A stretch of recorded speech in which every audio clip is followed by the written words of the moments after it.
I noticed my granddaughter's face before I noticed the empty chair at the table. She was sitting across from me, 12 years old, trying very hard not to look at the spot where I usually sat every Sunday. The candles were lit, the good china was out, and I was standing in the doorway of my own dining room, holding a casserole dish I had driven 40 minutes to bring, wearing the blue dress my son always said was his favorite, wondering why no one had told me the dinner had already started. My daughter-in-law, Rochelle, looked up from the head of the table. Not my end. Her end. The end that used to be where Harold sat before he passed. "Oh," she said. "Just that." "Oh, we thought you were coming later." I was not coming later. I was not coming later. I had texted my son, Donovan, at 2 in the afternoon, confirming I would be there at 5. It was 5004. He did not look up from his phone. I set the casserole on the counter and found my place at the far end of the table, the folding chair someone had pulled out from the garage.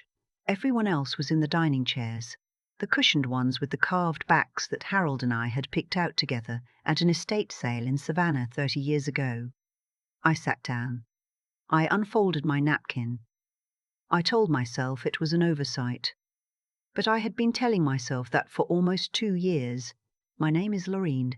I am 67 years old. I spent 31 years working as a medical billing specialist for a hospital network in Charlotte, North Carolina. And when I retired 4 years ago, I had a pension, a paid-off house, a decent savings account, and what I believed was a good relationship with my only son. Donovan is 41. He works in logistics for a shipping company. He has a salary. He has benefits. He has a wife named Rochelle who manages a nail salon that her mother helped her open. And they have 2 children, Marcus, who is 15, and Talia, who is 12, and who still sometimes holds my hand when we walk through a parking lot, which is the greatest gift anyone has given me in recent memory. They live 20 minutes from me. That was supposed to be the easy part. When Donovan and Rochelle first moved to Charlotte, back when the children were small, I helped the way a mother helps. I watched the kids when Rochelle had a long day. I brought food when one of them was sick. I floated them a little money once when their transmission went out and they were caught between paychecks. I did not think anything of it at the time.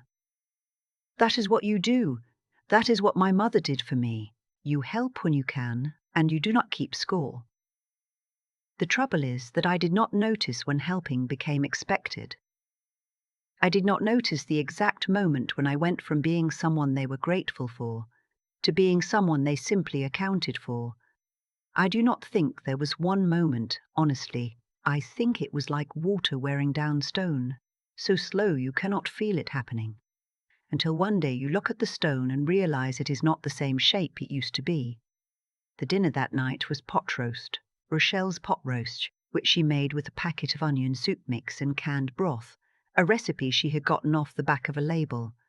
She had learned I did not like the saltiness of it 2 Christmases ago, and had served it to me twice since then. My casserole, the green bean one with the crispy onions on top that Donovan had asked me to bring specifically when I had called him Wednesday, sat cooling on the counter behind me. No one got up to serve it. No one mentioned it. When Talia asked if we were having Grandma's green beans, Rochelle said they already had plenty of food and gave my granddaughter a look that silenced her before she could finish the question. I ate the pot roast. I told Marcus his haircut looked sharp. I asked Talia about the science fair project she had mentioned to me on the phone last week, the one about water filtration, and she talked for 7 straight minutes about membrane filters and contamination rates, and I sat there, and I felt genuinely happy for those 7 minutes, listening to her, and that happiness sat right next to something else I could not name. After dinner, Donovan followed me to the kitchen. While I packed up the untouched casserole, he leaned against the counter the way he has leaned against counters since he was 16, arms crossed, one foot over the other, like he was about to say something casual. I have known that posture for 25 years. It is the posture that precedes a request. "So, Mom," he said, "Rochelle's cousin is getting married in April. We were thinking about going down to Atlanta for the weekend." I waited. We were wondering if you could help out with the hotel. Just hours, nothing fancy. Maybe 2 nights. I looked at the green beans in my hands. I looked at my son. How much? I asked. He named a number. It was not a small number. It was the kind of number that 2 years ago I would have said yes to without blinking because I was still telling myself I was helping. I said I would think about it. He nodded like I had already said yes. I drove home that night on I-85 with the casserole on the passenger seat and something shifting slowly inside my chest. I tried to be fair to myself. I sat in my driveway for a long time before going inside, the engine ticking as it cooled, just going back over the last 2 years in my head and trying to see it honestly. The hotel in Myrtle Beach, the summer before last, the security deposit when they moved into the house they are in now, because they were a little short and did not want to dip into savings. The new laptop Donovan said he needed for working from home, because his company was slow to reimburse. The groceries I had picked up and dropped off a handful of times when Rochelle said they were stretched. The money I had given Talia for a school trip to Washington, D.C., which I was happy to give, genuinely, but which I had learned later Donovan and Rochelle had known about for months and had simply not budgeted for, expecting me to cover it. None of it was enormous on its own. That is what made it so hard to see. Each thing was a reasonable thing. A person could always find a reason why it was reasonable. But I sat there in my driveway, and I added it up for the first time, actually added it up, and I was startled by the number I arrived at, over $22,000 in 2 years, and not one check paid back, not one mention of paying it back, not one thank you dinner, not one card, not one afternoon where Rochelle had offered to come sit with me when I had my knee procedure last March and had to spend 3 days mostly on the couch. I had called Donovan from the recovery room. He had said he would try to come by. He had not come by. I went inside, and I made myself a cup of chamomile tea, and I sat at my kitchen table, the one Harold and I had eaten breakfast at for 22 years, and I let myself think the thought I had been not thinking for a very long time. I was not their mother. I was their safety net, and they had stopped noticing the difference. The next morning, I called my accountant. His name is Gerald, and he has handled my finances since Harold died. And he is the kind of man who does not waste words or soften things unnecessarily, which is exactly why I trust him. I told him I wanted to review everything, the savings, the accounts Donovan's name was on as a secondary holder, the informal arrangements that had accumulated over the years. I told him I wanted to understand exactly where I stood. He went quiet for a moment after I finished talking. Then he said, "Lorene, I've been meaning to have this conversation with you. That is never a sentence you want to hear from your accountant." He told me that the way my accounts were currently structured, if something happened to me, Donovan's access as a secondary holder would give him the ability to make withdrawals before the estate was settled. He told me this was not unusual, that many people set it up this way for convenience, but that given what I was describing to him, I might want to think about whether that convenience was still appropriate. He was being very careful with his words. I appreciated that. I also heard exactly what he was saying underneath them. I asked him what he recommended. He told me.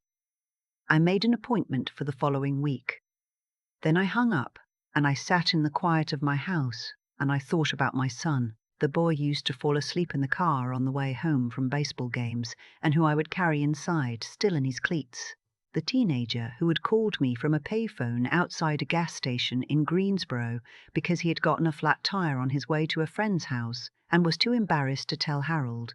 The man who had held my hand at Harold's funeral and cried in a way I had never seen him cry before, and afterward had told me that he did not know how to live in a world where his father was not in it. I thought about that man. I thought about how much I loved him, and I thought about the fact that love does not require me to be invisible. I did not call Donovan right away. I gave myself a week. In that week I did 3 things. I went to Gerald's office and I made the changes to my accounts. I made an appointment with an estate attorney named Mr. Karaini, named Mr. Nenger. Covington, a man my neighbour had recommended, after she had gone through something similar with her daughter, and I spent an afternoon going through what I wanted my will to actually say, which was different in several places from what it currently said, and I wrote things down. Not a letter, not yet. Just for myself. A record of what I remembered, the dates, the amounts, the things that had been said and not said, because I had learned from 30 years of medical billing that documentation matters, and that memory is not always enough. By the time I called Donovan on a Thursday evening, I was calm. That surprised me. I had expected to feel angry or sad or braced for something. But I just felt clear. He answered on the second ring. I told him I'd been thinking about the hotel in Atlanta, and I was not going to be able to help with that. I told him I'd also been thinking more broadly, that I wanted to have a conversation with him, not over the phone, but in person, about how things had been going between us. He was quiet for a second. Then he said, "Is everything okay? Is it your health?" It struck me, the fact that his first thought was my health. I wondered if it was concern or if he was already calculating. I told him I was fine. I told him I would like him to come by Saturday without Rochelle, just the two of us, the way we used to have coffee on Saturday mornings when he was first living in Charlotte, and the kids were small and Rochelle slept in, and he would bring the kids over and we would sit at this same table and talk about nothing and everything. He said okay. I could hear something uncertain in his voice. Good, I thought. Uncertainty means he is paying attention. Saturday he came at 10. I had coffee ready and I had made biscuits because I am not the kind of person who has a hard conversation without something on the table. He sat down and wrapped both hands around his mug the way Harold used to, and for a moment the resemblance was so strong it moved me. I did not ease into it. I had decided I was not going to ease into it. I told him I loved him. I told him that was not in question and would never be in question. And then I told him what I had observed. I did not use accusatory language. I did not raise my voice. I went through it the way I go through a billing discrepancy, methodically, factually, without drama. I told him that over the past 2 years I had contributed more than $22,000 to his household in various forms. I told him that in that same period I had not once been asked how I was managing, whether I needed anything, whether my own finances were secure. I told him about the dinner last Sunday, the folding chair, the casserole no one served. I told him about the knee procedure and the 3 days on the couch. He did not interrupt. That was not what I expected. When I finished, he was quiet for a long time. Long enough that I got up and poured myself more coffee just to have something to do with my hands. Finally he said, "Mom, I didn't know it had gotten to that number." I said, "I know you didn't. That is part of what I'm telling you." He said, "Rochelle," and then he stopped himself. I waited. He said, "I think I let things get easy in a way I shouldn't have. I think I let myself not look at it too closely because it was easier not to." That was more honest than I had expected him to be, and I told him so. I also told him that things were going to be different going forward, not as a punishment. Not because I did not love him, but because I'd spent 2 years making myself smaller and quieter and more accommodating, and I was 67 years old, and Harold was gone, and I had worked for 31 years, and I was not going to spend whatever time I had left being someone's account balance. He nodded slowly. He did not argue. Then he said something that I have thought about many times since. He said, "Dad would have said something to me a long time ago." I said, "I know. That was always your father's job." He said, "I think I needed you to be Dad for a minute."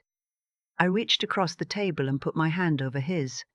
"I can't be your father," I said, "but I can be your mother, and your mother is telling you it's time." He cried a little, not the big grief crying from Harold's funeral, just the quiet kind, the kind that comes when someone says a true thing you have been avoiding. Talia called while he was still sitting there. She wanted to know if she could come over and show me her science fair board, which she had finished the night before. Donovan looked at me and I nodded, and he told her to come on over. She arrived 20 minutes later, board under one arm, backpack bouncing, completely unaware that anything had happened. She propped the board up against my kitchen cabinet and walked me through the whole project, every panel, all the data, the conclusion, the bibliography. She had drawn little water droplets in the margins with blue marker. I told her it was the best thing I had ever seen. I meant it. She beamed. She went to hug her father, and then she turned back to me and said, "Grandma, can I come back next Saturday? I want to learn how to make your biscuits." I said yes. Of course I said yes. She actually skipped back to her father, and I stood in my kitchen watching the two of them, and I felt something settle in my chest that had been unsettled for a very long time. In the weeks that followed, things changed, not all at once, not perfectly. Donovan called more often, and not to ask for anything, just to talk, the way he had when he was younger and did not need something. He started coming by on Saturday mornings again sometimes, and occasionally he brought the kids, and we would sit at the table and the coffee would get cold because we were talking too much to remember to drink it. Rochelle was cooler with me for a while. I expected that. She's not a simple woman, and she does not like when the structure of things shifts beneath her. But she's also not cruel, not at her core, and in time she adjusted, the way people do when they realize the previous arrangement is no longer available. The Atlanta wedding came and went. They went, they managed, they did not ask me again. I had dinner with my neighbor one evening, and I told her a little of what had happened, not everything, just enough. She listened, and then she said something that stuck with me. She said, "You know what the bravest thing you did was? You didn't blow everything up. You just stopped disappearing." I thought about that for a long time after I got home. I made my tea. I turned the kitchen light on low, the one over the stove, the one Harold always called the good light. I opened the back door a little because it was a warm evening, and there is a magnolia tree in my backyard that blooms in late spring, and the smell of it was coming through the screen. Sweet and a little heavy, the smell of every good spring in my memory at once. I stood there in my kitchen and I breathed it in. I was not anybody's resource. I was not anybody's contingency plan. I was not the folding chair at the end of the table. I was the woman who had built the table, and I had simply, finally decided to sit at it.